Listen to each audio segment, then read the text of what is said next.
Restez connectés et écoutez Radio Afrique Santé. Votre santé, notre priorité. Le journal Erwan Oliyide. Merci de rester avec nous à l'écoute de Radio Afrique Santé. Bonjour à tous et à toutes. C'est l'heure de vous informer sur ce qui fait l'actualité santé ici au Bénin et ailleurs. À la une de l'actualité santé de ce mardi 11 juillet 2023, prise en charge adéquate des grands brûlés, les médecins anesthésistes réanimateurs du Bénin a guéri. C'était samedi dernier lors de la journée monothématique sur la gestion des grands brûlés au Bénin. La cérémonie officielle d'ouverture des travaux a été présidée par le ministre de la Santé, professeur Benjamin Hunkpati. Toujours au Bénin, test gratuit d'électrophorèse de l'hémoglobine à la bibliothèque Bénin Excellence de Godomé et de la faculté des sciences de la santé FSS. 1000 personnes dépistées gratuitement les 6, 7 et 8 juillet 2023, assure les explications de l'assistante sociale du département d'aide et d'intervention sociale de l'ONG Bénin Excellence de Godomé. Et puis en toute fin du journal, nous nous intéressons à la myopathie. C'est une maladie très affaiblissante qui touche les muscles. Le médecin spécialiste de médecine physique et de réadaptation, Eman Azamanso, nous parlera de ses causes et manifestations. C'était l'essentiel en titre. Bienvenue au journal. La Société des médecins anesthésistes réanimateurs du Bénin a tenu samedi 8 juillet dernier sa journée monothématique sur la gestion des grands brûlés au Bénin. Le ministre de la Santé, professeur Benjamin Hunkpati, a procédé à la cérémonie officielle d'ouverture des travaux. C'est le grand amphithéâtre Édouard Goudoté de la faculté des sciences de la santé de Cotonou qui a abrité cette rencontre. Nawala Kobi pour le point. Limiter les dégâts liés au spectre du feu en apportant les soins d'urgence appropriés pour une prise en charge adéquate des brûlures au Bénin, c'est l'objectif poursuivi par cette rencontre qui a réuni les anesthésistes réanimateurs du Bénin. Partage d'expériences, recyclage de reconnaissance, mise en place des solutions novatrices destinées à améliorer la prise en charge et réduire la mortalité des brûlures graves ont été entre autres les travaux de cette formation continue. Professeur Eugène Zoumenou, président de la Société des médecins anesthésistes réanimateurs du Bénin SMAB. Le Bénin a été marqué par les dégâts causés par les brûlures graves, pathologies difficiles, pathologies complexes, pathologies dont la prise en charge multidisciplinaire demande compétences théoriques et pratiques et des mises à jour régulières. Et aujourd'hui, c'est une opportunité de se remettre à jour, de se recycler sur la prise en charge des brûlures. Le ministre de la Santé, Benjamin Hunkpati, a salué l'initiative et précisé l'importance de cette rencontre des anesthésistes réanimateurs du Bénin. La brûlure est une pathologie grave, malheureusement fréquente au Bénin, et dont la prise en charge est multidisciplinaire, nécessitant la participation de plusieurs acteurs de différentes spécialités. En de telles circonstances, c'est la formation continue. La formation continue est capitale pour se remettre à jour, pour renforcer ses compétences, ses connaissances. Désormais au Bénin, elle est obligatoire, cette formation continue. Le principal objectif visé par la présente journée monothématique de la Société des médecins anesthésistes réanimateurs du Bénin est d'améliorer la prise en charge en vue de réduire la mortalité très lourde des brûlures dans notre contexte. L'État s'investit dans la prévention à divers niveaux. Il est du devoir des praticiens d'améliorer leur connaissance de la pathologie pour une meilleure prise en charge. Le gouvernement a prévu depuis l'année dernière la construction d'un centre de grands brûlés au niveau de l'hôpital de zone d'Alada, a annoncé le ministre lors de cette assise. Nawala Kobi sur Radio Afrique Santé. Et ce journal se poursuit avec l'actualité santé au Bénin. Il a été organisé du 6 au 8 juillet une campagne de dépistage gratuit d'électrophorèse de l'hémoglobine.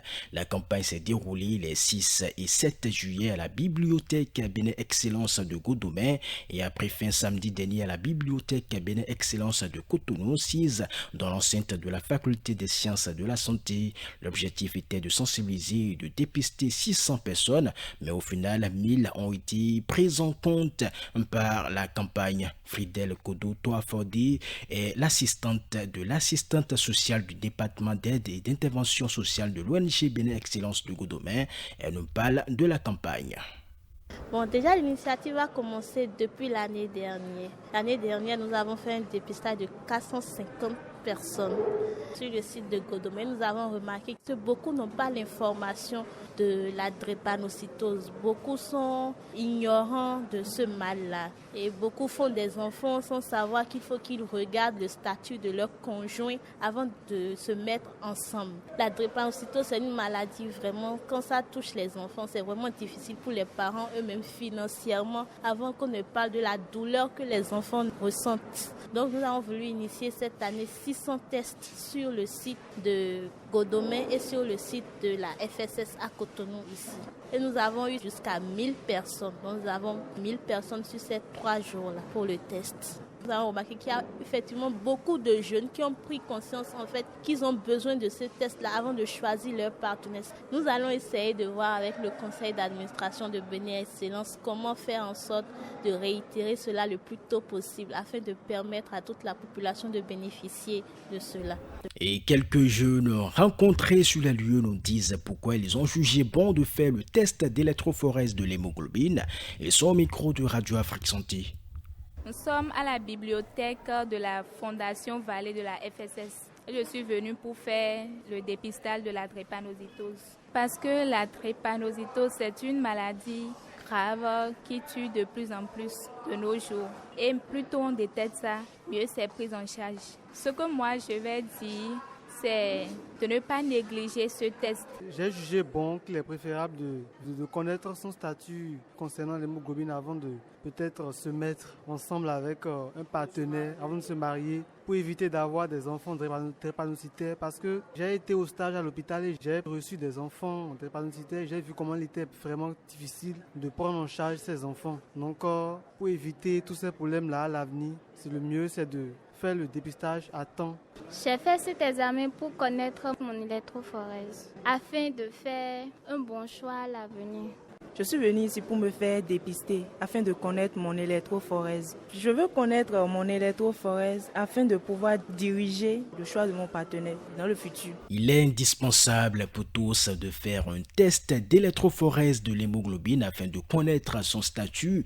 Il est d'autant plus important aux jeunes amoureux de faire le test d'électrophorèse de l'hémoglobine avant le mariage afin d'éviter des descendants drépanocytaires, car il est possible de prévoir le risque d'atteinte des enfants en fonction du génotype des parents.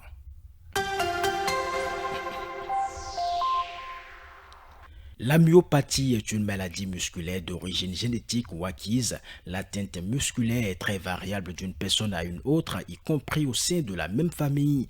Les premières manifestations concernent généralement les bras. L'évolution est lente avec des périodes plus ou moins longues durant lesquelles la maladie ne progresse pas. La myopathie peut être chronique ou temporaire.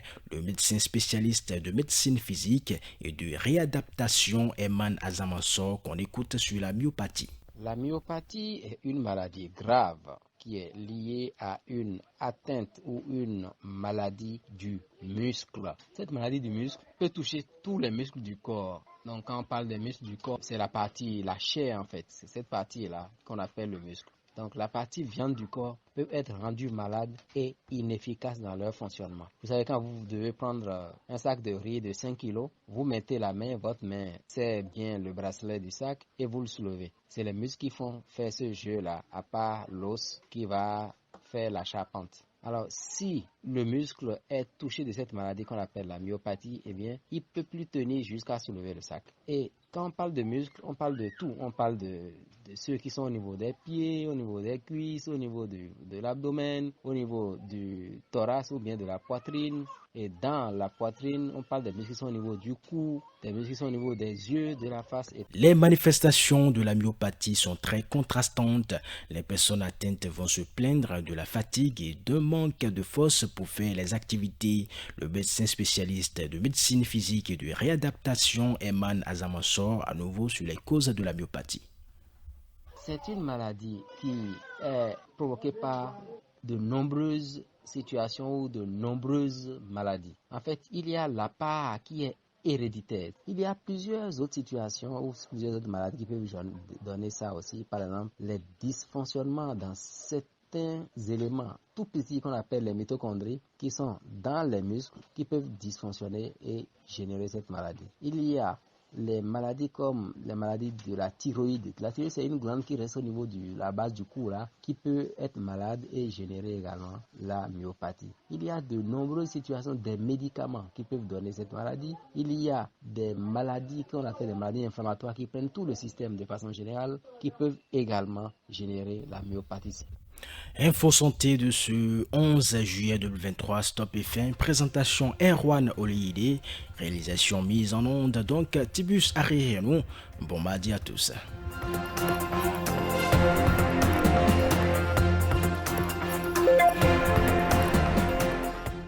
La formule magique pour mieux vivre et éviter le diabète. 0 tabac, 0 alcool, 5 portions de fruits et légumes par jour, 30 minutes d'activité intense et régulière par jour, alimentation peu grasse, peu salée, peu sucrée. Ceci est un message de Radio Afrique Santé. Ceci est un message de Radio Afrique Santé.